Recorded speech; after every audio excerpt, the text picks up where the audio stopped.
Hello everyone! Welcome back to my channel.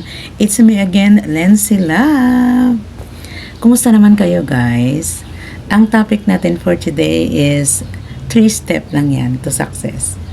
Una is patience, perseverance, and consistency. O, diba guys, alam naman natin sa panahon ngayon kung hindi tayo matyaga, wala tayong nilaga, eka nga, diba? Kaya nga naisip ko tong content ko na ito para naman ma-share sa inyo lahat guys, Kasi, alam naman natin na kung hindi tayo magtsatsaga, kung ano man ang mga ambisyon natin sa buhay, is hindi natin ma-reach ang goal to success, di ba nga? Kasi sa amin kasi dati, sa province, usually sa province, di ba, mga estudyante doon is matyaga talaga sa pag-aaral. Nakikita niyo yun dito sa YouTube nga, yung mga una pa na yung may mga yung may mga dahon ng saging, yun bang inaano lang nila, lalo sa ulo nila kung maulan, tapos yung mga plastic lang yan, ordinary, nilalagay nila sa ulo nila, protection na hindi sila mabasa ng ulan. Totoo yan guys, kasi nasaksihan ko yan dati. Kasi dati may maliit ako na doon na tindahan dati, at nakikita ko yung mga batang yan dumadaan na nagaganyan sila pag maulan. Kasi syempre naman, alam niyo naman sa kahirap ng sitwasyon sa province, hindi nga sila makakabili ng nila, kumbaga yung mga raincoat or kapote, mga ganun. Syempre, uunahin nila yung mga pagkain nila, di ba? Unlike dito na sa Manila naman, daming mga opportunities kasi, at sa panahon ngayon, kumbaga, will improve na yung mga tao kasi kumbaga dami ng source of income, unlike sa province dati. Yun na nga iniisip ko na yung i-compare mo dun sa province at dito sa city, napakalayo. At saka niyo ba guys, na-sense niyo ba na usually yung mga nag-success is galing sa province, unlike nga dito na kumbaga lahat-lahat na lang andito na, ihihain na lang, mga ganun. Pero mayroon naman talaga na matyaga na, kumbaga kahit na nakaplasta na sa buhay, is matyaga pa rin na nag-aaral. Kung saan pa na yung parang hindi mo kayang magpaaral sa mga anak mo, is ang mga bata is consistent talaga. At saka yung kumbaga yung pasensya nga andoon, at saka yung tiyaga, andyan talaga. Kaya dyan pumasok ang 3-step na yung magtiyaga ka lang, at saka ituloy-tuloy mo lang, saka yung pasensya is ma-reach mo rin ang goal. Kagaya nga dati sa mga bata doon na nang umalis ako, mga bata pa. O ngayon, sana sila ngayon?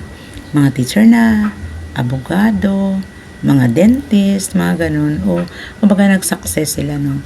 O ang iba nga dito, compare naman dito natin sa city na sa Manila. Pero hindi ko naman nila lahat, no? Ay ibang mga bata naman, depende naman sa mga bata kasi. Kung pinalaki mo naman sila na parang andyan na lahat, na ihihain mo na lang, kumbaga parang dependent sila sa iyo. Kumbaga parang hindi tumutubo sa isip nila yung yung self-reliance, ay yung maging responsible sila kasi syempre. At saka yun na nga, yung pagpasok mo sa school, naka-ready na lahat, naka-ready na sa table, at saka may service pa yan ng mga yun. Just imagine that. Pero nagawa pa nilang magbubulakbol sa sa klase. Hindi nila alam na kumbaga sila rin naman yan ang maapektuhan later on. Kumbaga tumatanda din tayo, lumilipas tayo. At saka yan dapat maisip ng mga bata ngayon, dapat na magkakaroon sila ng responsibilities. Saka huwag natin silang pasanay ng pabebe. Yung mga besh, yung mga gano'n, yung mga nanay, na mga iba dyan, na sobrang paspol sa mga anak nila. Kasi alam nyo, hindi yan nakakabuti sa kanila. Kasi kung nakikita natin na nahihirapan sila, para na lang agawin natin na tayo na lang lahat-lahat. Kasi alam mo, ayaw mahirapan sila kasi sobrang mo silang mahal. At saka andyan tayo na alam natin, ay kaya natin to, gawin na lang natin. Huwag na natin silang pagagawin yan kasi hindi nila kaya. At saka ayaw natin makita silang mahirapan. Hindi naman natin sila gawing na para bang sobrang bigat-bigat na ipapasa natin sa kanila na kumbaga ang bata-bata pa nila, ibigyan naman natin ng mabigat na responsibilidad. Hindi naman sa ganun. Ang sa atin na tuturuan natin sila mag-grow responsible. Yung responsibility sa kanila. At kumbaga parang ma-implant na sa mind nila na maganda pala na bata pa sila, yung may ano na sila, may natutunan na sila, pasensya na ang ingay, may dumaan na sasakyan, na ayan is makakabuti sa kanila. Kasi kung ano natin, kung pasasanayan natin sila, na spoon feed natin, walang mangyayari sa buhay nila. Kung baka ano sila hindi sila marunong sa mga disposisyon sa buhay nila kung wala tayo. Hindi sila marunong magdesisyon kasi nasasanay sila na dyan tayo lagi sa gilid nila.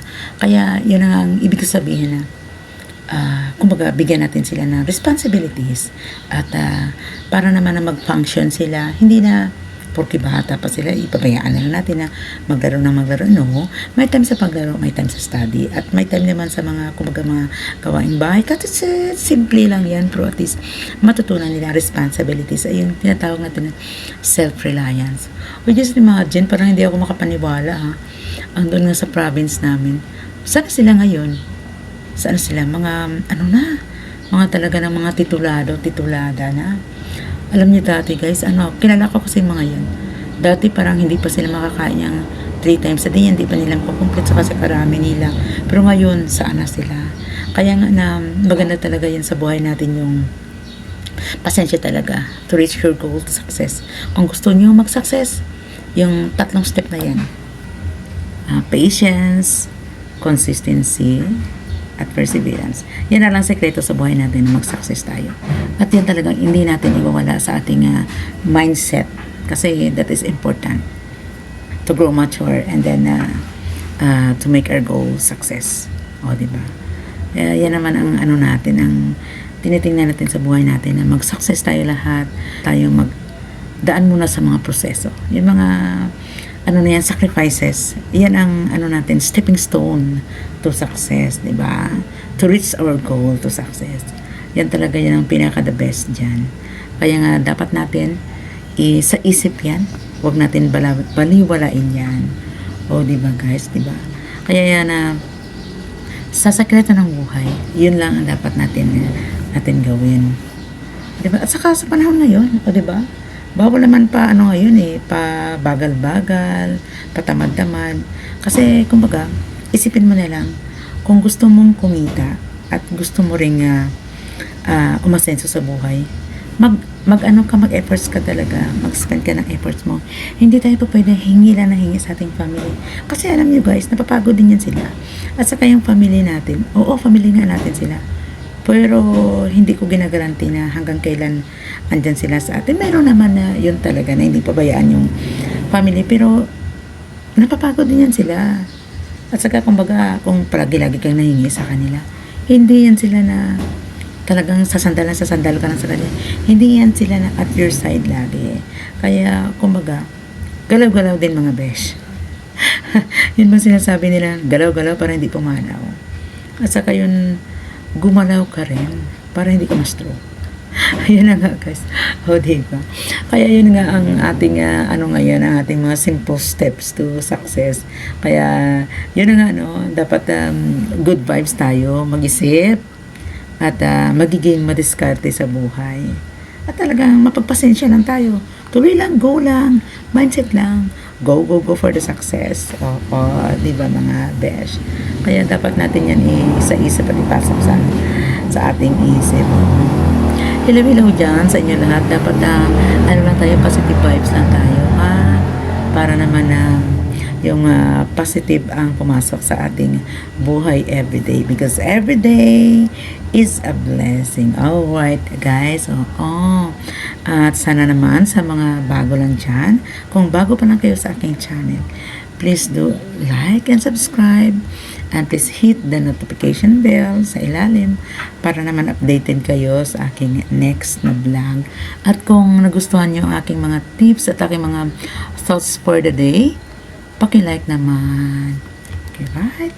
Alright, yes, it's me again, Lindsay Love. Babalik tayo sa ating next na vlog. Bye.